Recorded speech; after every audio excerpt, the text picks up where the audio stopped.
네, 구독자 시청자 여러분 반갑습니다. 박 작가입니다. 네, 오늘 하루 동안에도 이 시장에 여러 가지 어떤 사건들, 여러 가지 이벤트들이 있었습니다. 그 중에서도 특히 ETF와 관련된 부분들에서 좀 중요한 어떤 시사점들이 나오고 있는데요.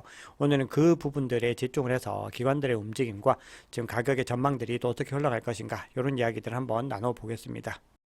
네, 오늘 영상이 도움이 되셨다면 구독, 좋아요, 댓글, 알림 설정 정중히 부탁드리겠습니다. 자, 오늘 영상까지만 커뮤니티에 대해서 소개를 좀 드리면요. 현재 카카오톡에 세 곳의 커뮤니티를 운영을 하고 있습니다. 1, 2번 방은 인원이 다 차셨고요. 3번 방은 아직 여유가 조금 있으니까요. 투자에 조금이나마 도움을 받으시고 싶으신 분들은 참여하시면은 여러 가지 정보들을 교류를 할 수 있습니다. 근데 여기서 유념하셔야 되는 거는 리딩이라든지 상담에 대한 부분들은 일절 이루어지지 않는다는 거를 말씀을 드리겠습니다. 네, 거시경제는 간단하게만 언급을 하고 가겠습니다. 네, 어제 뉴욕 3대 지수는 모두 다 소폭으로 상승 마감을 했는데요. 자, 어제 중요한 어떤 지표들은 발표되지 않았습니다. 어제 가장 큰 이벤트는 연준 내에서 대표적인 매파 인사로 불리는 이 크리스토퍼 월러 이사가 워싱턴의 한 행사에 참석을 해서 현재 정책이 경제를 진정시키고 인플레이션을 2% 목표로 되돌릴 수 있는 좋은 위치에 있다라고 하면서 경제와 인플레이션이 올바른 방향으로 전개되고 있는 만큼 몇 개월 이내에 금리 인하가 논의될 가능성이 있다는 걸 시사했습니다. 이 대표적인 매파가 완전히 비둘기파적인 발언을 하면서 이 투자자들은 연준의 금리 정책의 어떤 피보팅이 이제는 현실적으로 다가오고 있다는 것을 체감하고 있습니다. 네, 비트코인 차트 보겠습니다. 네, 지금 비트코인은 계속해서 38K 부근에 있는 주요 저항 영역을 테스트를 하고 있습니다. 자, 이번에 어제도 이제 테스트를 했는데 성공하지 못하고 좀 소폭 하락을 하는 모습들을 보이고 있는데, 그래도 지금 추세 자체로는 지금 봤을 때 지금 상승 삼각 수렴 패턴이 조금 더 확고해지는 모습들을 보이고 있는데요. 제후금 무렵에서 지금 어떤 식으로 탈주가 일어날지 아니면 횡보 구간이 더 길어질지는 한번 지켜봐야 될 것 같습니다. 촬영 시점 기준으로는 37.8K에 머물고 있습니다. 네, 어제 비트코인은 1.43% 상승으로 마감을 했고요. 이더리움은 그보다 적은 0.93% 상승했습니다. 그 외 알트코인들도 상승과 하락세가 좀 나누어지면서 지금 혼조세로 마감을 했는데요. 그 중에서 좀 눈에 또 많이 띄는 게 솔라나가 또 어제 하루 동안에 5% 이상 상승하는 모습을 보여줬습니다. 네, 그럼에도 시가총액이 큰 비트코인이 더 영향력을 발휘를 하면서 지금 비트코인 도미넌스는 53%를 넘겼습니다. 네, 공포 및 탐욕 지수는 어제보다 4계단 상승한 72로 지금 그리드가 상당히 짙어지고 있습니다. 그리고 이제 일전에 한번 말씀드렸지만 지금 이 정도 수준은요, 사실은 지금 역사적으로 봤을 때 현 시점 대비로는 굉장히 높은 지점이라고 볼 수가 있고요. 그만큼 지금 비트코인의 어떤 전망에 대한 낙관적인 어떤 심리들이 많이 작용을 하고 있는 것 같습니다.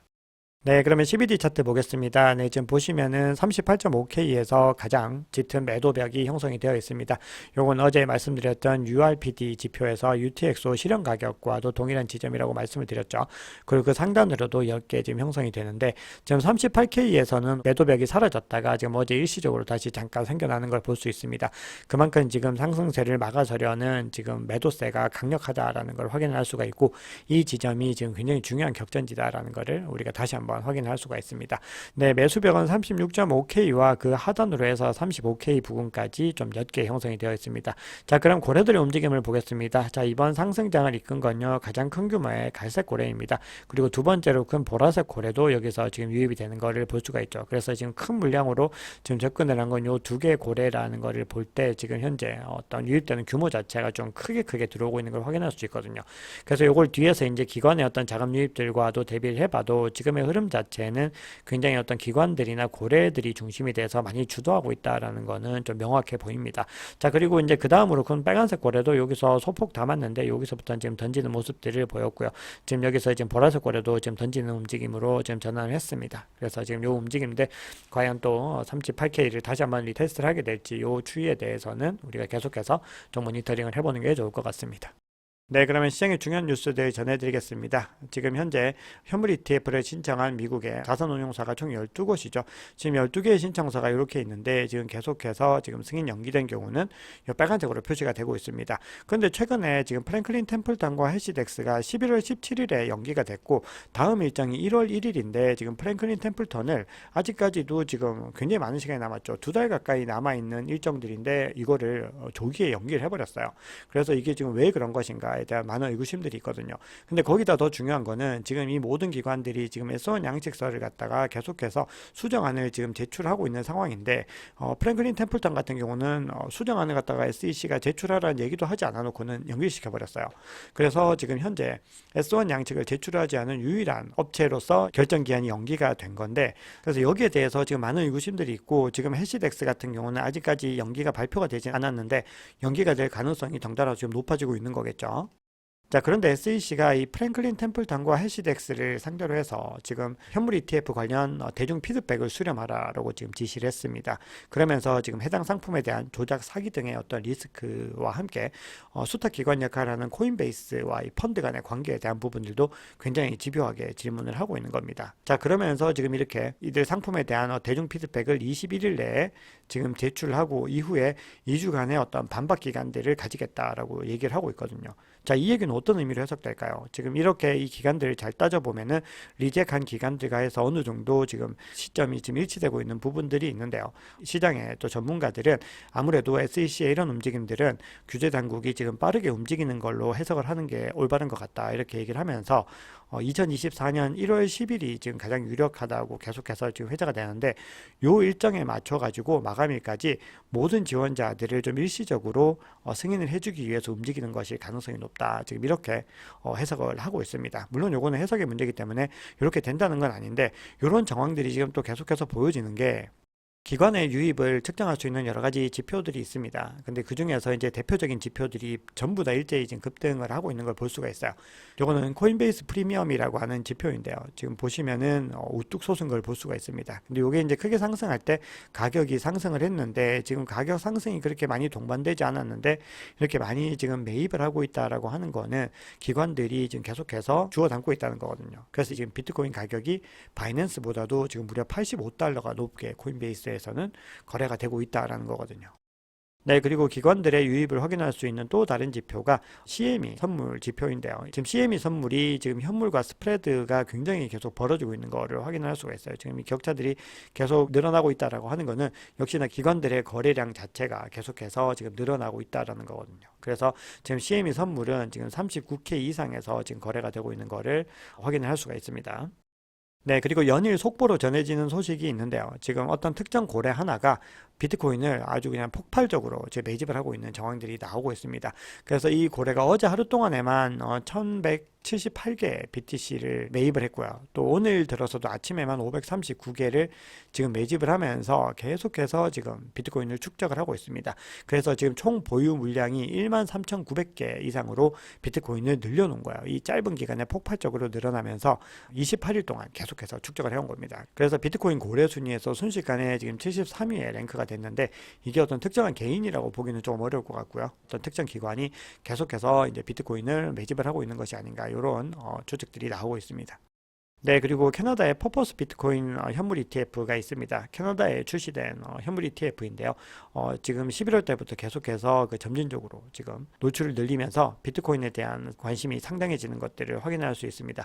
그래서 이 모든 정황들로 봤을 때 지금 기관들은 비트코인 현물 ETF의 어떤 승인이 그렇게 멀지 않은 시점에 이루어질 것이다라고 바라보는 것 같습니다.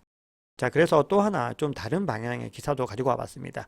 비트코인 현물 ETF가 승인되면은 단기적으로 가격이 크게 상승을 한번 할 거고요. 그리고 이후에 장기적으로도 계속해서 상승 랠리를 이어갈 겁니다. 자, 그런데 승인됐을 때 이 전통 금융에서의 어떤 매도세들도 촉발 가능성은 충분히 높다, 좀 이런 분석들이 나오고 있죠.